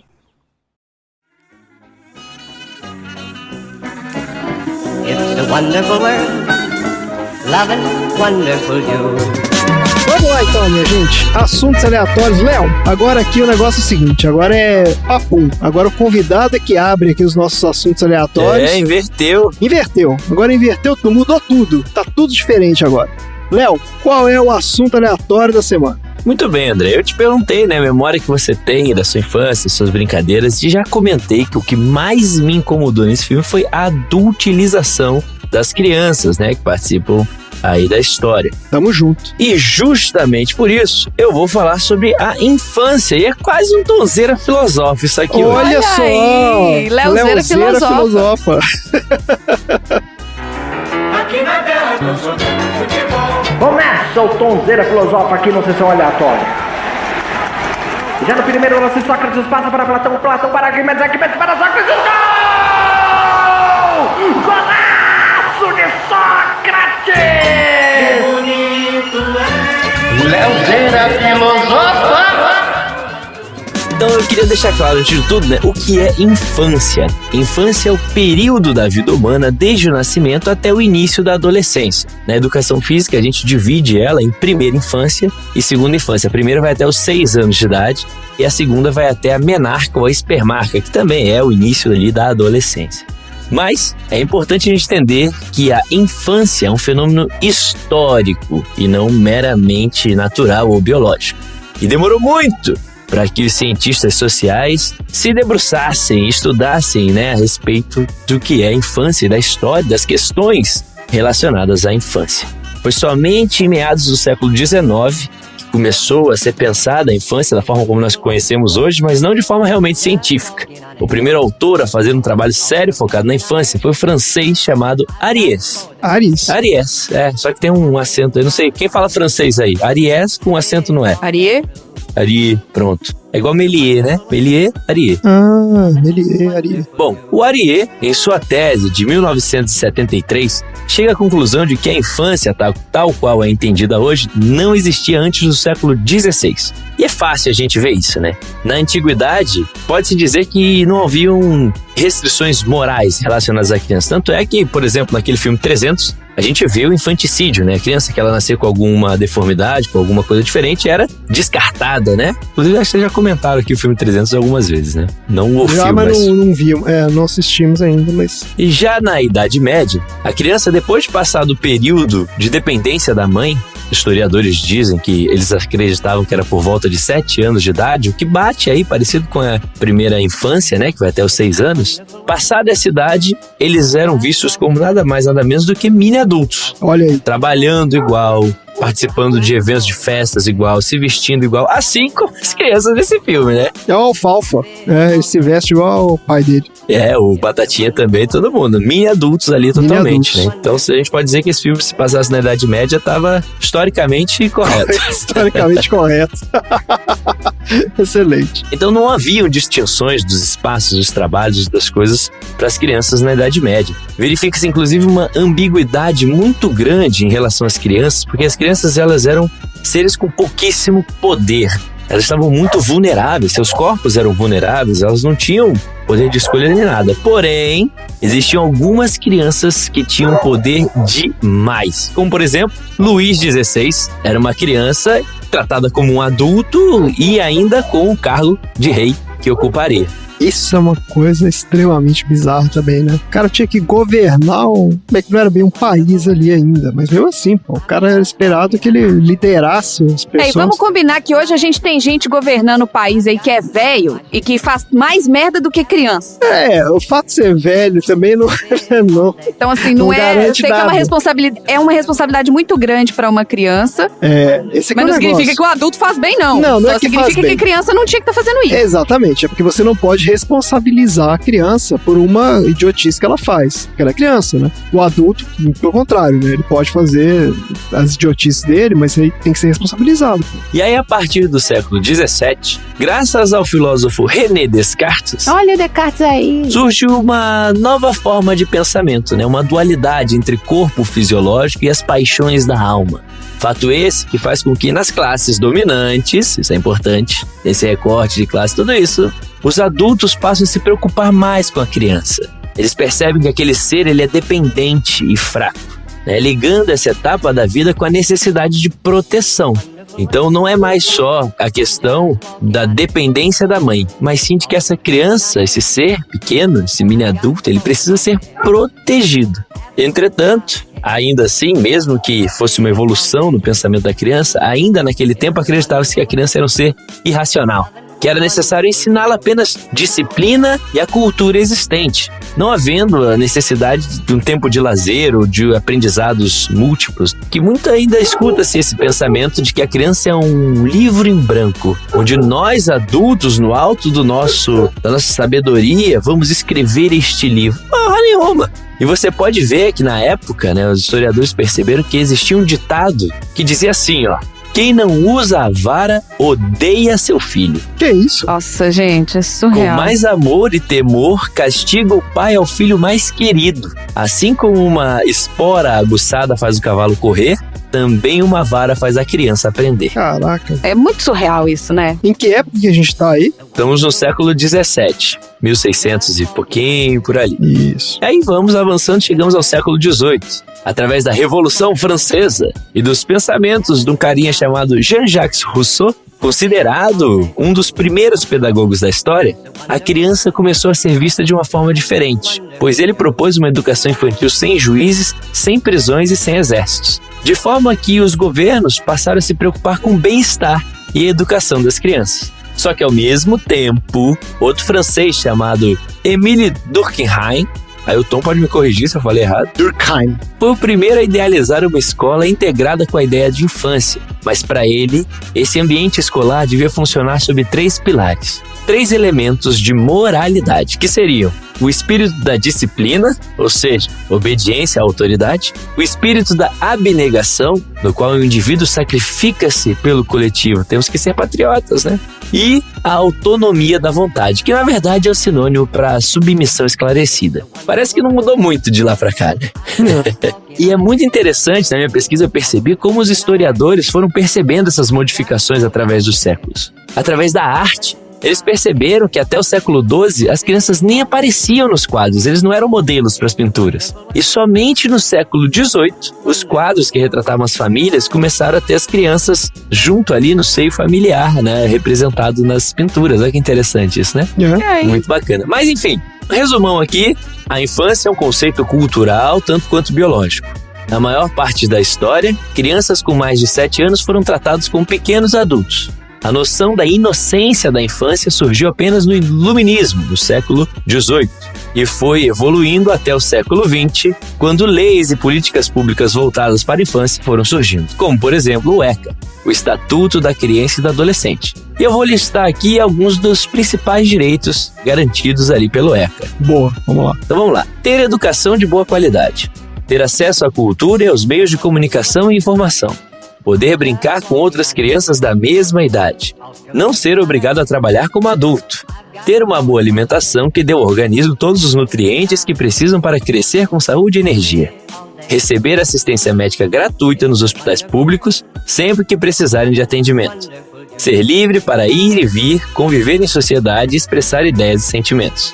Ter a proteção de uma família, seja ela natural ou adotiva, ou de um lar oferecido pelo Estado, se, por infelicidade, perderem os pais e parentes mais próximos. Não sofrer agressões físicas ou psicológicas por parte daqueles que são encarregados da proteção e educação ou de qualquer outro adulto. Ser beneficiada por direitos sem nenhuma discriminação por raça, cor, sexo, língua, religião, país de origem, classe social ou riqueza, e toda criança do mundo deve ter seus direitos respeitados. E por fim, ter desde o dia em que nasce um nome e uma nacionalidade, ou seja, ser cidadão de um país. Muito bom. Assim, infelizmente, devia ser o óbvio, né? A gente tá chovendo no molhado. Não tem nada muito, né, inovador. Mas ainda assim, mesmo com adquirindo todos esses direitos, tendo essa infância reconhecida como uma fase de necessidade de proteção, de inocência e tudo mais, alguns sociólogos se preocupam com os fatos bem específicos que acontecem nos dias de hoje, como, por exemplo, o uso de drogas, a violência. Por exemplo, em 1998, um rapaz chamado Adato estudou e examinou fotos de crianças americanas e ele afirma que até os anos 60, essas fotos eram verdadeiras homenagens à inocência infantil. Porém, de lá pra cá, elas vêm sendo substituídas por modelos infantis cada vez mais jovens em anúncios de produtos, muitas vezes com forte carga sexual. Ou seja, mais uma vez vemos a adultilização dessas crianças. Para finalizar aqui o meu assunto aleatório, eu queria fazer o apelo para que nós, pais e mães, possamos deixar, incentivar e respeitar que nossos filhos e filhas tenham o seu tempo de ser criança, que possam descobrir o mundo através da brincadeira, que tenham realmente tempo de brincar de forma ativa e não em frente às telas, que tenham a possibilidade de realizar o máximo possível de gestos motores, para desenvolverem seus corpos, suas habilidades neuromotoras e cognitivas. Afinal, o brincar é importante demais, principalmente para as crianças e mais ainda na primeira infância. Mas isso é assunto para outro podcast, que inclusive já até existe, né? Pode ir lá no... Olha, já tá! Ataque de oportunidade! Emendou aqui. Você pode ir lá no Pro Esporte e você vai encontrar um episódio exclusivamente sobre isso. É o segundo episódio do feed. Ah, esse episódio é lindo. Obrigado pelo seu tempo. Leozeira, fica por aqui. Leozeira filosofou. Maravilha, excelente. Eu só gostaria de fazer um adendo, um anexo a essa mensagem que o Léo colocou no final, que ele falou assim, nós, pais e mães, eu só queria acrescentar tios, tias, avós, padrinhos. Padrinhos responsáveis para eu poder me incluir. Todos os adultos são responsáveis pelas crianças. Não é só que porque não é seu filho que você pode sexualizar aquela adolescente, aquela criança de 10 anos de idade, entendeu? Não é só porque não é seu filho você pode bater, ou você pode agredir, que seja verbalmente, você pode gritar com uma criança. Então, assim, é responsabilidade de todos os adultos que todas as crianças tenham uma infância saudável. Então, não vamos deixar só com os pais essa responsabilidade, não. A responsabilidade é da sociedade como um todo. Foi interessante você falar 10 anos, que eu até tirei aqui da minha fala, que eu achei um pouco pesado, mas enfim. Mas eu sempre peso, não tem jeito, Léo. Até meados do século XIX, a idade, assim, pra ter consentimento sexual era a partir dos 10 anos de idade. Até meados do século XIX. Consentimento entre muitas aspas, tá? É de vomitar isso, sério, cara. Curioso que você tava falando essa questão, né, da disciplina e tudo, né? Como é que esse troço também vem faz tempo. E eu tava lembrando aqui que até bem recentemente era relativamente comum, né? A história da palmada na criança. Agora, acho que agora é proibido, né? Não pode mais. Sim. Agora tem uma lei agora que fala que não por pode. lei, Tá no é ECA. proibido. Agora Tá é por no lei. ECA. Pois é, exato. Porque tá no estatuto, né? Você Não vê que sofrendo agressões físicas ou psicológicas por parte daqueles que são encarregados da proteção e as educação. pessoas achavam comum, né? Eu acho que até a geração dos nossos pais ainda tinha essa visão, né? De que assim, não, tudo bem, você dá uma palmadinha e tal, faz parte, né? Da coisa. Pra gente encerrar esse assunto bacana, eu queria fazer algumas indicações aqui. Vamos lá. Então, eu vou indicar a vocês que pesquisem um pouco, estudem um pouco sobre comunicação não violenta, né? Em primeiro lugar, que serve não só pra infância, não só pras crianças, mas com todo mundo. Nossa relação de marido e mulher, relação com os amigos, com o próprio pai, né? Muita gente tem relações mais complicadas, que a comunicação não violenta pode ajudar bastante nisso. Eu queria indicar também dois podcasts muito interessantes que eu tenho escutado muito desde que me tornei pai, que é o Tricô de Paz, é maravilhoso, e também o Vai Passar. É o Paizinho Vírgula e a Elisama Santos, que é a escritora do livro Comunicação Não Violenta, ela é inclusive aqui de Salvador também. Vale muito a pena, são 2 podcasts aí que pra quem se interessou pelo assunto, que são indispensáveis e importantíssimos de ouvir. Bom, muito legal, muito boas indicações. Da minha parte, eu quero aprender a fazer opinião sobre filme não violenta, porque eu acho que eu dei muito chilique hoje sobre esse filme. Então eu já peço desculpa aqui. Opinião não violenta sobre filme. Isso, exatamente. Parar de ficar dando chilique quando a gente vê filme mais ou menos. Parar de dar chilique sobre filme bem mais ou menos. Eu já tô treinando aqui. Passivo-agressivo. Comunicação passiva-agressiva. Opinião passiva-agressiva. Opinião não violenta, entendeu? Essa é a minha opinião não violenta. É um filme. Eu não tenho essas, não. Filme bem mais ou menos. Maravilha, gente. Bora então pro próximo assunto aleatório.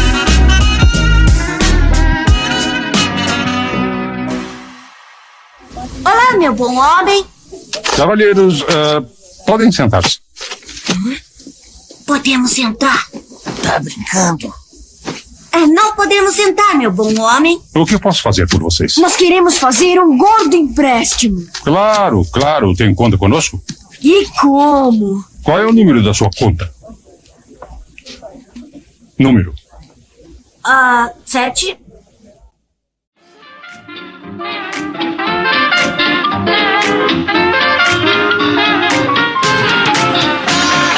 Vamos lá então, Tom, qual é o assunto aleatório da semana? Um dos pontos altos do filme de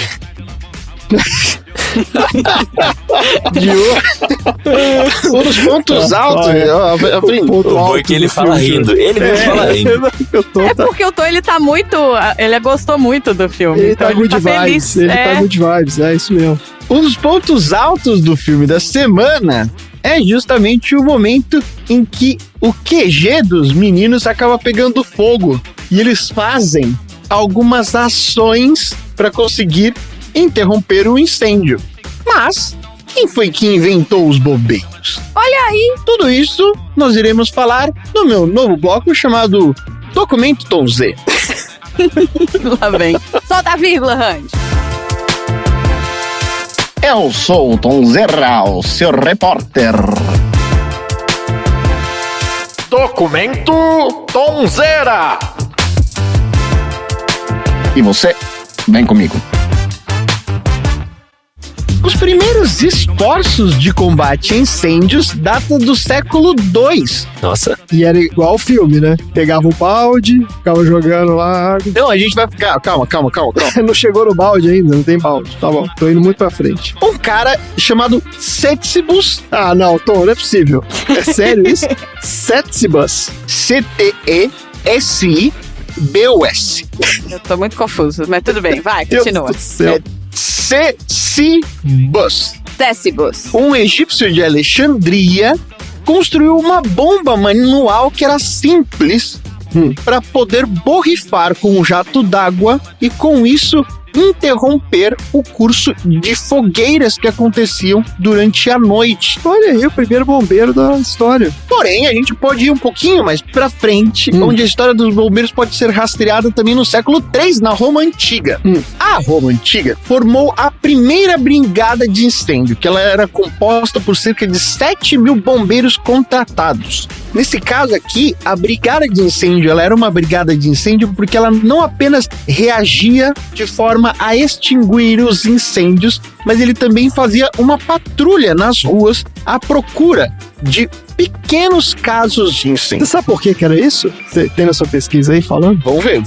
Vamos chegar lá. Eu só gostaria Tá de falar que quando o Tom falou brigada de incêndio, a única coisa que eu consigo pensar, e eu não sei pra vocês que não são de BH se vocês vão lembrar disso, mas a musiquinha do Cinemark e a brigada de incêndio está pronta pra ajudar. Ai, mesmo. Aperte não sei o que, aparte muita sessão, não filme, não fotografe, não fume coração. Desligue seu celular, não fale durante a sessão. Não filme, não fotografe, não fume coração. Entrar com latas e garrafas? Nananina não. Os corredores são projetados pra perfeita circulação. A Marina ficava cantando essa Os música. detetores são colocados. Eu acho que a Marina ia muito ao cinema.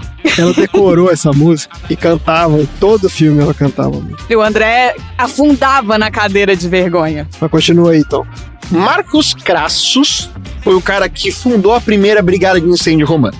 Ele formou essa brigada de incêndio, a dele especificamente, com 500 homens que se deparavam com algumas construções em chamas assim que a primeira necessidade de assistência era reconhecida. Quando os bombeiros chegavam no local, o Crasso discutia com eles sobre como seria a melhor estratégia para apagar e quais seriam os custos envolvidos. Se o Crasso, ao discutir com o proprietário sobre a maneira e sobre os custos, não fossem acordados, os bombeiros simplesmente deixassem a construção pegar fogo. Deixa queimar, foda-se. Então começa a pegar fogo, aí vem o Crasso, tranquilo, dá uma olhadinha fala, ali.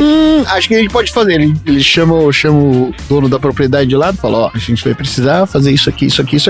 A gente vai ali no extintor, a gente vai pegar uma mangueirinha, esticar até ali, vai sair ali cerca de 5 mil. Aí o cara fala, putz, tá muito caro. Eu falei, então foda-se, faz você. Deixa queimar. E largava de mão.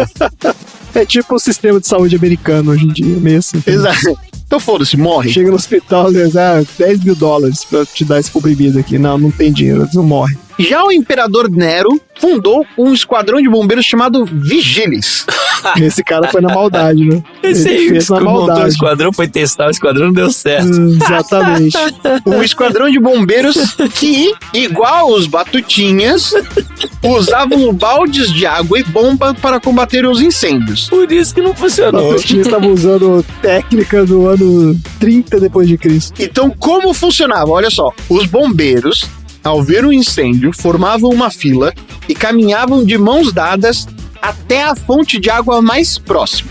Assim, eles chegavam até o local do incêndio e o local onde eles poderiam ter a água como se fosse uma única estrutura. Eles têm uma linha reta, né? Que é a distância mais curta entre 2 pontos, é uma linha reta. Então, ok. Quando eles passavam o balde de um pro outro, eles ganhavam tempo, porque era mais rápido que ter um monte de gente indo pra lá e pra cá com o balde correndo na mão. Sem contar que o esforço por pessoa é menor também, né? Exatamente. Não, mas então peraí, deixa eu fazer meu comentário que eu ia fazer antes, porque Roma pegava fogo todo dia. Os caras tinham incêndio lá direto. Por isso que apareceu o negócio de bombeiro lá, porque era comum. Você tava andando na cidade e de repente pegou fogo, explodiu um pedaço da cidade ali, porque eles tinham muito palha, muita madeira, muita coisa assim, tecido, óleo pra todo lado, né? Então assim, era muito comum incêndio em Roma. Tanto que esse incêndio do Nero, né, que ficou eternizado aí nos filmes e tal, não sei o que, ele tá longe de ser o primeiro. Teve vários outros incêndios antes desse,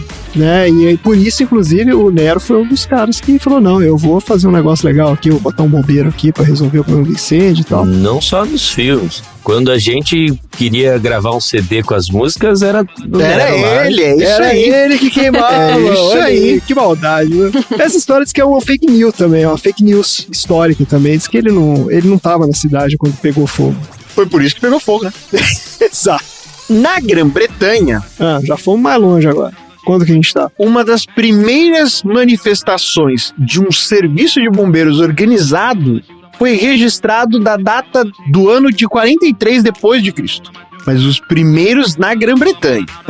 Benjamin Franklin também foi acreditado como um bombeiro, inclusive um dos primeiros voluntários na América. Olha é brigadista. E ele foi um dos criadores daquilo que se chamaria no futuro de Union Fire Company, uma das principais brigadas de incêndio de voluntários. Eu achei que você ia falar que era o UFC. Que ele criou. Olha, é verdade, ele fez o primeiro UFC, iniciado em 1736 na Filadélfia. Eles eram constituídos por voluntários porque, naquela época, nos Estados Unidos, as prefeituras ou os governos locais não tinham capacidade de pagar a todos os bombeiros necessários para a cidade. Então, parte deles trabalhavam como empregados e outros como voluntários. No início do século XX, começaram a surgir as primeiras empresas privadas de combate ao incêndio, principalmente focadas a se tornarem grandes negócios.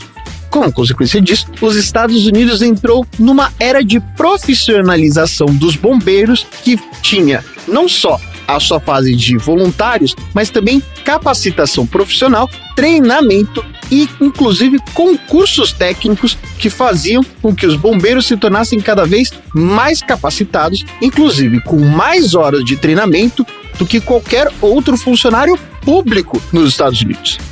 Aí, voltando um pouquinho para trás, a primeira máquina, ou seja, a primeira mangueirinha voltada para apagar incêndio é datada de 1678. O equipamento, que depois foi conhecido como extintor, tinha uma construção onde era um pequeno envasamento com água pressurizada, onde uma pequena válvula fazia o controle e a dissipação da direção desta água. Eu pensava que o primeiro fosse a tromba do elefante.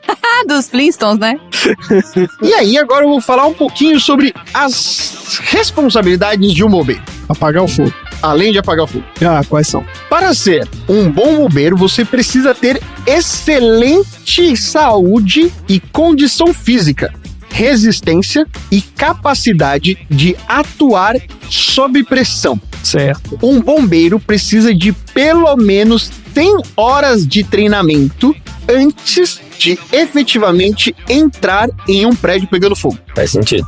Uma das principais habilidades de um bombeiro, qual que deve ser? Apagar o fogo. Pra acalmar as pessoas. Calma, em momentos de pânico. Identificar a origem do fogo. Se for na Austrália, ele tem que ser bombado, porque tem um calendário mó bonito dos bombeiros da Austrália que tá à Nossa venda, inclusive, Senhora. se alguém quiser comprar. Parece que sim. Dá uma dica. É uma coisa física, é uma coisa... Não, já vou dar o gabarito logo, porque não temos tempo. Então vai lá. Uma das principais habilidades do bombeiro é ter uma grande capacidade de comunicação clara, porque sem isso ele não consegue nem controlar as demandas da sua equipe e nem dar as diretrizes corretas para quem está em pânico. Tem que dar instrução pro cara seguir sem pensar, entendeu? Não dá pra ele ficar explicando muita coisa. Tem gente lá e o fogo tá aqui. Isso que eu falei foi uma péssima instrução, por exemplo. O fogo tá lá e o cara tá aqui. Eu não sei onde é lá, eu não sei onde é aqui. Péssimo. Você vai ser um péssimo bombeiro. Todos morremos. Exatamente. É por isso que nas empresas, nos escritórios, eles treinam pessoas nos andares pra dar esse primeiro direcionamento. Brigadista. Para colocar aquele bonezinho. Isso. Mas eu colocar o bonezinho é pra fazer o quê? Levanta, vai pra escada e desce. Isso, Levanta, exatamente. vai pra escada e desce. O que você tá fazendo sentado? Levanta, vai pra escada, larga tudo, vai pra escada e desce. Agora tem uma história curiosa de uma empresa que eu trabalho. De uma, como se ele trabalhasse em várias. Não, É. tem um caso curioso da empresa Meu que eu marido trabalho. tem 2 empregos. A Marina tirando a peruca no meio do trabalho, tá indo em gravata dela. Eu não preciso disso, meu marido tem 2 empregos. E ele é podcaster. Uma vez teve um princípio de incêndio, não chegou a ser um incêndio, né? Teve um princípio de incêndio numa sala de máquina lá e tal. Saiu uma fumaça e assustou todo mundo. Então soou o alarme de incêndio. E tem esses brigadistas dos andares, que são as pessoas que orientam, né? As pessoas até a saída de emergência. Então foi aquele pânico geral. E aqui, só um adendo, aqui nos USA, você ganha um bônus no seu salário se você é brigadista. No Brasil você ganha também um tapinha Ah, no nas Brasil costas. também que ganha? chama. tapinha nas costas. Então não tem aquele lance lá que você não pode se mandar ele embora? Aqui você ganha um bônus em cash anual. Não é muita coisa não, mas você Aí é a ganha. CIPA, isso é outra coisa. Cipa. Não, mas o que cipa. é curioso é que aí tem esses brigadistas, fazem treinamento, não sei o quê. Só que nesse dia, na hora que a galera sacou que não era treinamento, o brigadista do meu andar desmaiou. E, tipo, teve que ser carregado pra fora do andar. Que ótimo, cara. Ele não tinha essa habilidade de lidar com essa situação de estresse aí. A roupa do bombeiro, ela é tão resistente que ela consegue aguentar até 1000 graus Celsius. Caraca. Olha Mas aí. o bombeiro dentro dela não. É. Nenhuma roupa de bombeiro consegue verdade. aguentar o calor da paixão. Nossa senhora. Além disso, a roupa também protege de ácidos poderosos e também outros materiais químicos corrosivos. Marina, você já reparou que não há muitos bombeiros barbudos? Olha aí, realmente. E você sabe por quê? Olha, por experiência própria em eventos, cabelos pegam fogo e pegam fogo rápido demais e fede, que é uma beleza. Ah, não é possível. Pra não pegar fogo a barba do cara? Exatamente. Meu primeiro corte de cabelo estilo Joãozinho foi graças a uma vela em um casamento. Barbeiros não podem, ou barbeiros. Barbeiros podem. Bombeiros não podem ter barbas nem piercing, porque além deles poderem conduzir calor, ele também enrosca nas máscaras de oxigênio. Nossa. Problemão. As brigadas de incêndio do Japão do passado era bem fofinho, porque todo mundo entravam nos prédios que estavam pegando fogo.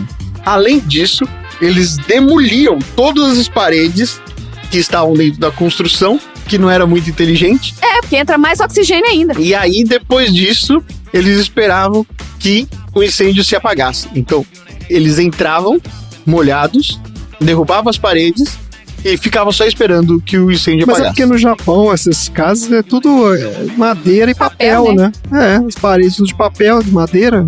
Metodologias atuais de apagar incêndio possibilitam que grandes incêndios possam ser controlados em até 2 minutos. Olha aí. Olha aí. Por isso, um caminhão de bombeiro, daqueles que carregam água, tem água o suficiente para durar 10 minutos seguidos De esguicho? de esguicho ininterrupto, porque assim é o suficiente para conseguir controlar e ainda sobrar um pouco mais de reserva para caso hajam explosões. Depois disso, se não é dado conta o suficiente, os bombeiros localizam o hidrante mais próximo de onde eles podem recarregar ou fazer uma ligação direta. Por isso, seus putos, não estaciona na frente do hidrante, não. No Chile, centenas de bombeiros voluntários chegam a receber um treino especializado para combater incêndios em construções normais, mas também para poder fazer trabalhos de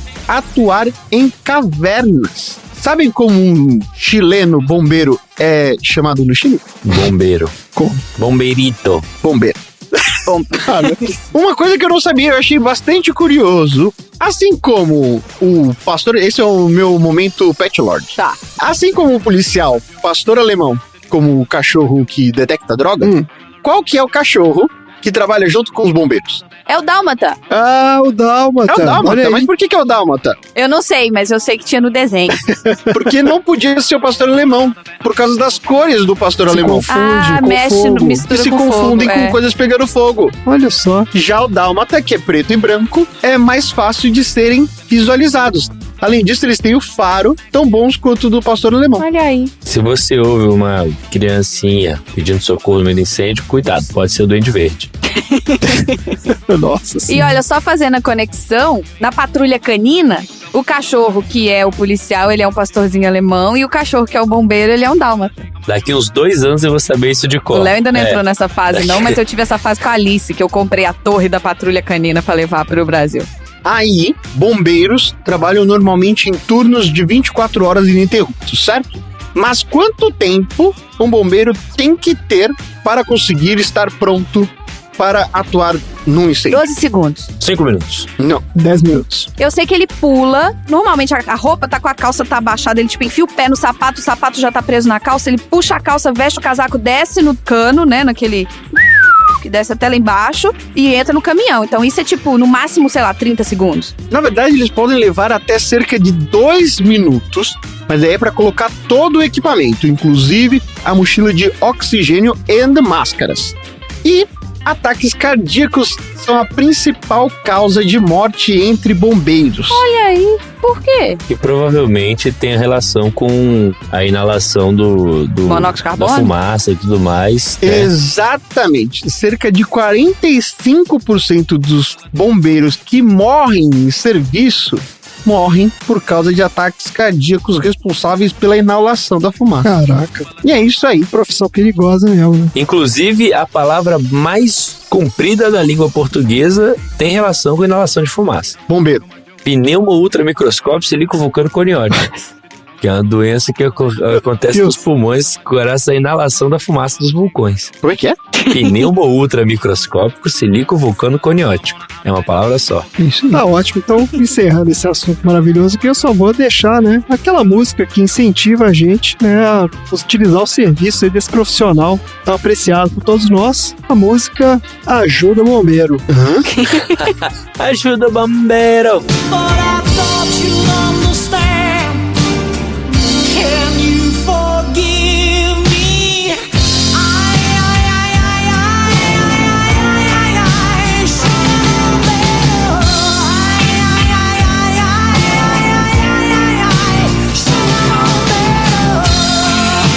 Gente, se você tá no Brasil, precisa chamar os bombeiros, 193. Se você tá nos Estados Unidos, o 911 é uma central que te direciona tanto pra polícia como bombeiros, etc. Agora, se você tá na Coreia, é 119, tá, gente? Só pra vocês saberem. Como é que você sabe disso, Marina? É porque no dorama que eu assisti, o cara, ele era não, bom. não, gente, chega. Não. Já tá passando do horário já. Vambora. Próximo assunto aleatório.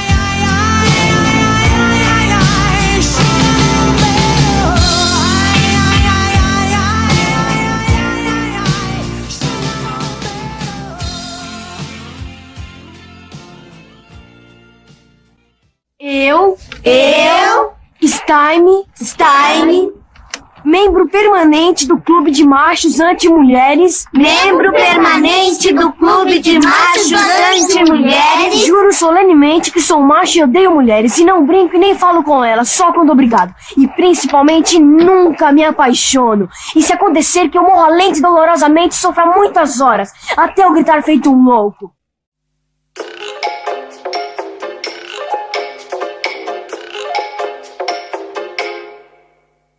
Vamos lá então, Marina, para encerrar o nosso episódio maravilhoso de grandes aprendizados, qual é o assunto aleatório da semana?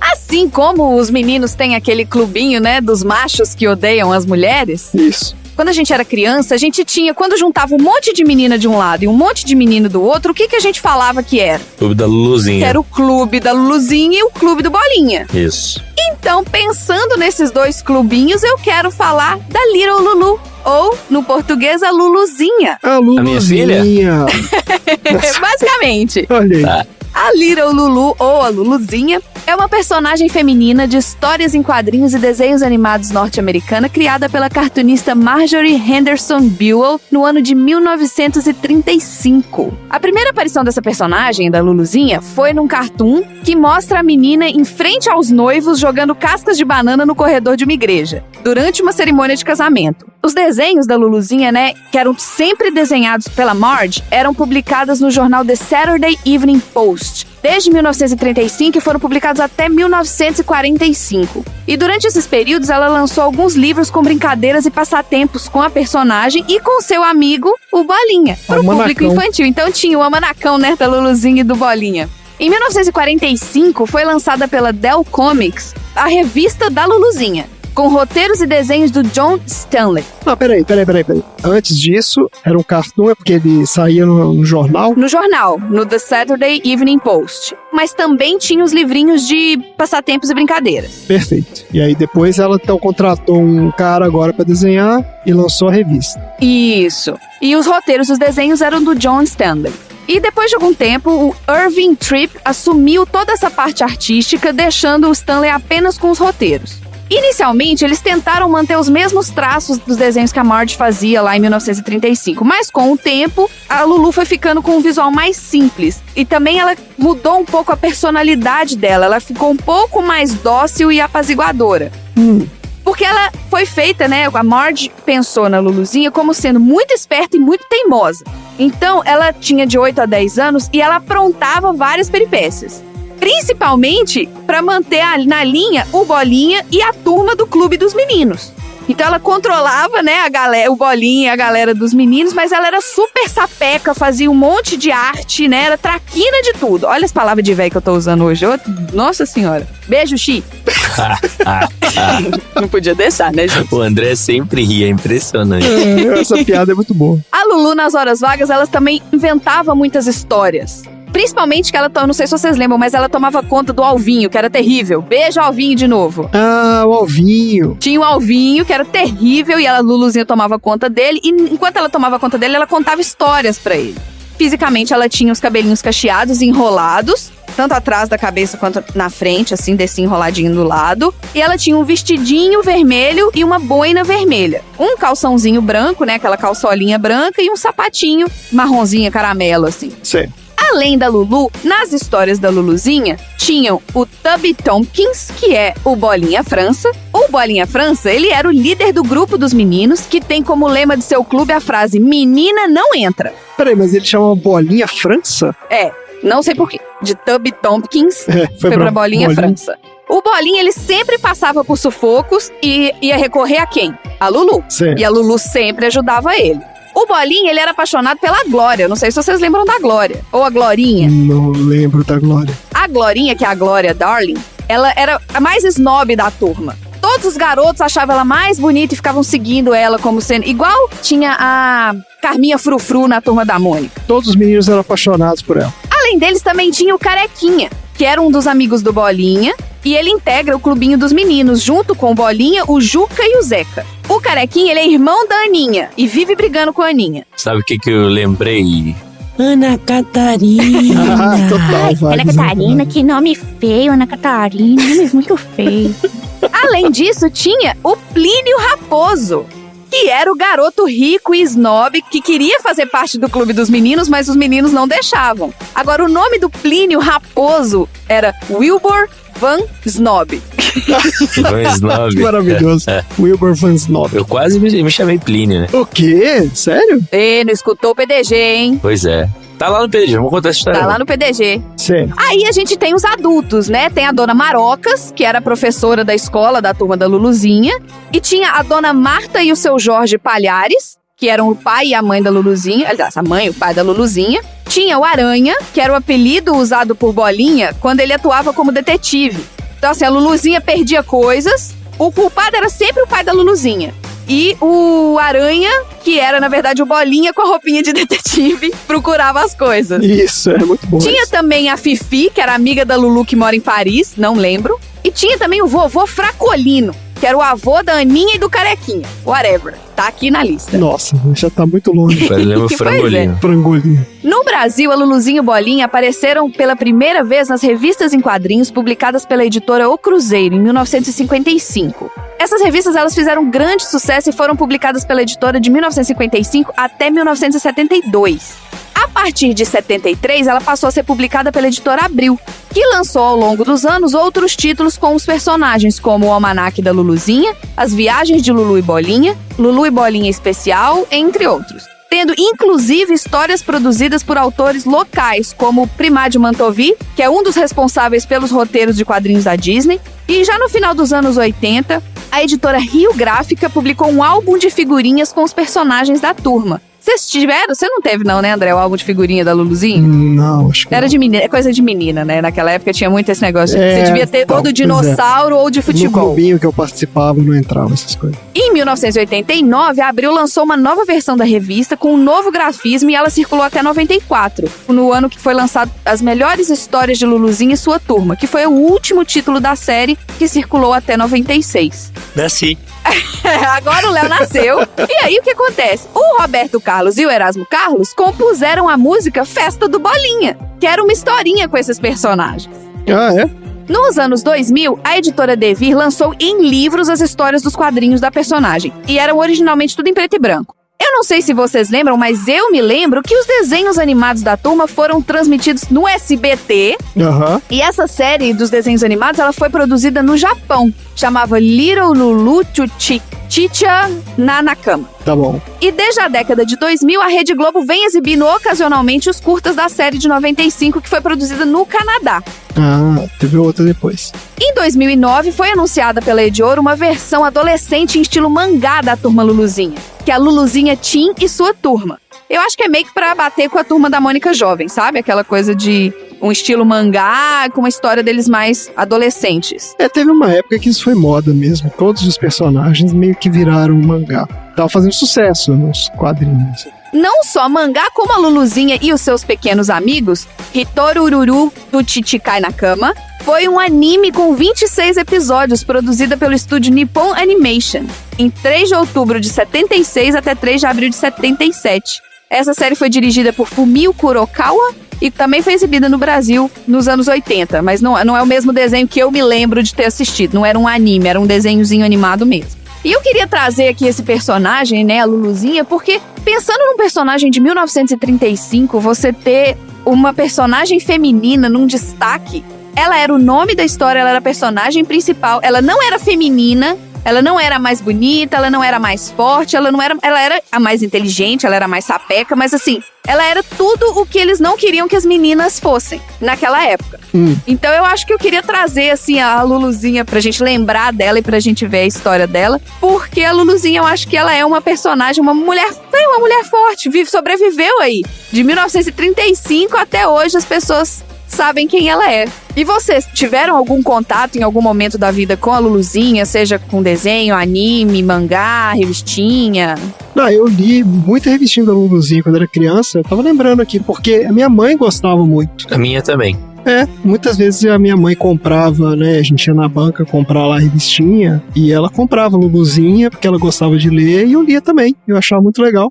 Eu não lembro dessas animações, não. Você chegou a pegar isso, Léo? Cheguei a ver uma coisa ou outra. Eu não lembro exatamente assim de ver um episódio ou coisa do tipo. Mas eu sei que tinha. Eu provavelmente assisti alguma coisa. Eu tô vendo aqui, Marina. Como é que você falou que é o nome da Luluzinha no japonês? O anime chamava Hitorururu Tushichikai Nakama. Então, mas aí que tá. Eu tô lembrando aqui que a gente falou um pouco sobre o negócio dos sotaques. Eu acho que não é Hitorururu, é Ritorururu, é Little Lulu, entendeu? Ah, olha aí. É igual o Urutaraman. Qual que é esse? É Ultraman. Ah, Ah, meu Deus. japonês eles falam Urutaraman. Mas parece que a Luluzinha foi um sucesso absurdo no Japão mesmo. Tô vendo aqui que teve várias coisas feitas com ela lá, de série de adaptação pra TV, série de TV, desenho de tudo quanto é coisa. Tipo o Zico. O Zico, exatamente. O Zico foi a Luluzinha dos anos 90. O desenho da minha época, o desenho animado, é o The Little Lulu Show. Tô colocando umas imagenzinhas aqui no grupo dos aleatórios. Eu tô vendo aqui os cartoons da década de 40 do Saturday Evening Post, que você falou que era aquela primeira série que foi feita, né, pela criadora para um jornal. Muito legal o traço dela.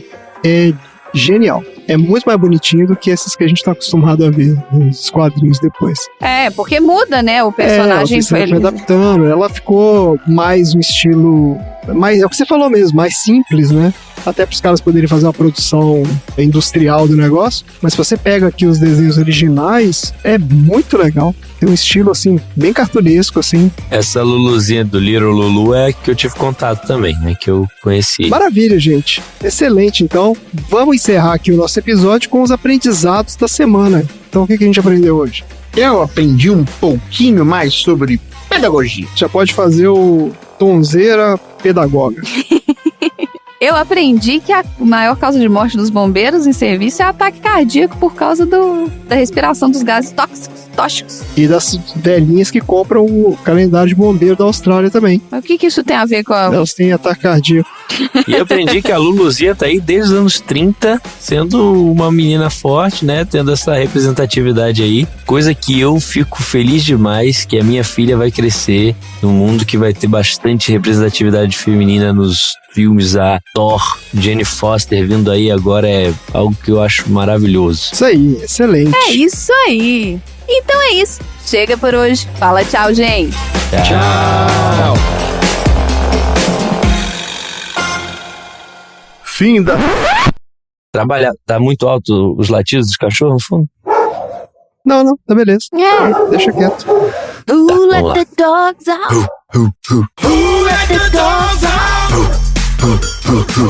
Who let the dogs out? Who let the dogs out?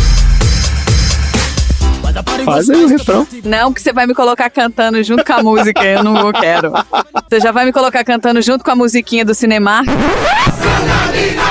Os detetores estão colocados pra perfeita circulação. Se faltar energia, luzes de emergência acenderão. Em caso de emergência, tem sempre uma porta ao lado. E os extintores estão estrategicamente localizados. Fim da sessão.